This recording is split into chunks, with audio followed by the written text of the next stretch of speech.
सबसे पहले मैं आपके चरणों में प्रणाम करता हूं, गुरुदेव भगवान के चरणों में प्रणाम कर दिया।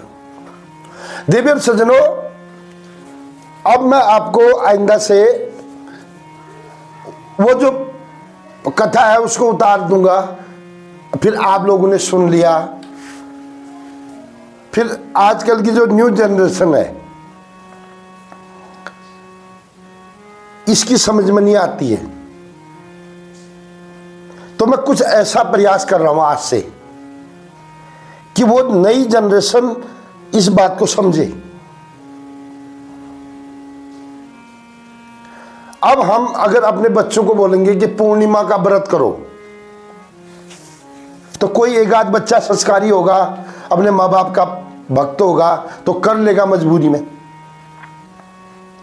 लेकिन वो श्रद्धा से नहीं करेगा, वो जो श्रद्धा उसको आनी चाहिए।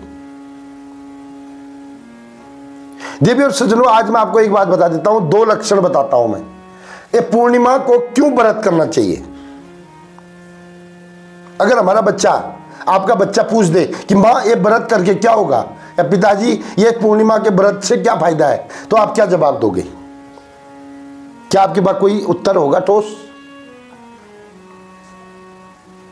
आप बोलोगे ये तो करते हैं पहले से, चंद्रमा पूरा होता है, वो नहीं मानेगा इस बात को। तो उसको आपने क्या बताना है, ध्यान से सुनो। साइंस कहता है कि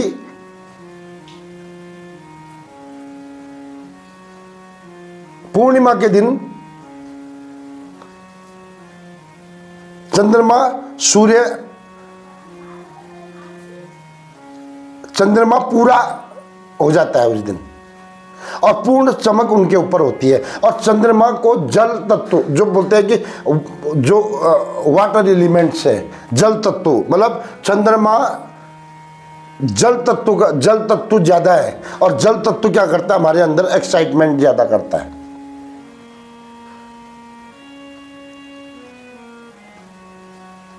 और जिससे जो हमारे अंदर की जो बीमारियां हैं, कफ, पित्त, वात, ये बढ़ती हैं, ये पानी से बढ़ते हैं। तो इस दिन निराहार रहने से क्या होगा, जो जल तत्व, एडिशनल जल तत्व हमारे अंदर नहीं जाएगा। मैं उस व्रत की बात कर रहा हूं जो निराहार हो, निर्जला हो। उस दिन जल तत्व कम होना चाहिए। मतलब मेरी बात को आप समझने का प्रयास करना। मैंने जिससे भी ये सुना और उसके बाद जब विचार किया तो मैंने सोचा, एक तो आपने ज्वार और भाटा सुना होगा। ज्वार और भाटा क्या होता है? चंद्रमा और समुद्र के बीच में एक आकर्षण प्रतिकर्षण क्षमता। तो इसका मतलब चंद्रमा में वो क्षमता है जिससे जल में उछाल आता है। मतलब चंद्रमा जल के उछाल को बढ़ाता है, इनकी जल को और एक्साइटेड कर देता है। आप समझने की प्रयास करना चाहिए। और जल जब ज्यादा एक्साइटेड हो जाएगी तो हमारे अंदर भी एक्साइटेड होगा। तो जल तो एक्साइटेड होने के बाद कहीं भी नुकसान ही करता है।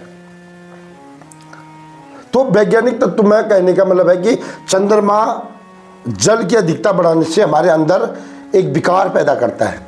इसलिए व्रत करने का, हमारे शरीर में जल की मात्रा को संतुलित करने के लिए ये व्रत बहुत जरूरी है, पहली बात। दूसरी बात, श्रीमद् भागवत गीता में भगवान ने शुक्ल पक्षी को ज्यादा वैल्यू दी है और कृष्ण पक्षी को कम वैल्यू दी है। आप पढ़ लेना गीता। ये मेरे भाव है, ये मैं अपनी भाव बता रहा हूं। हो सकता है मेरे भाव सुनकर कोई करेक्ट कर देगा तो मेरे को नॉलेज आ जाएगा। मैं कोई गलत गाइड नहीं कर रहा हूं, मैं भी सीखना चाहता हूं। मैं अपनी बात सोशल मीडिया में डाल देना चाहता हूं ताकि कोई बुद्धिमान आदमी बोलेगा नहीं ऐसा नहीं, ऐसा होता है। सही में पानी की समस्या को मैंने समझा। ये पानी से क्या होता है, आप ठंडा पानी पियोगे तो आपको जुकाम लग जाता है, ये मेरे अनुभव है। आप पानी खाने के साथ खाते समय पानी पियोगे तो आपका खाना नहीं पचेगा, ये मेरे अनुभव है। अब क्यों होते हैं ये सब साइंटिफिक रीजन है, ये आयुर्वेदिक रीजन है।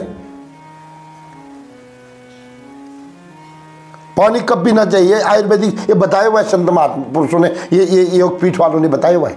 अच्छा, अब दूसरी बात, आध्यात्मिक महत्व पूर्णिमा का। पूर्णिमा आज क्या है, शुक्ल पक्ष आज समाप्त हो रहा है।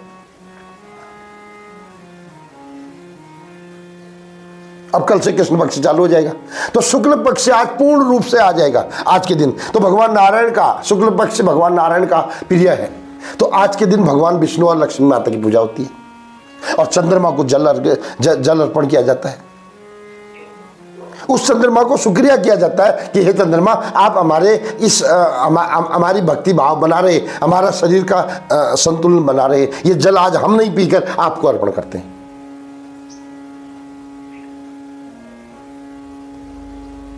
ये भाव है। अब ये भाव कैसा आपको लगा, आप अपने कमेंट जरूर देना। राधे राधे, जय श्री कृष्ण।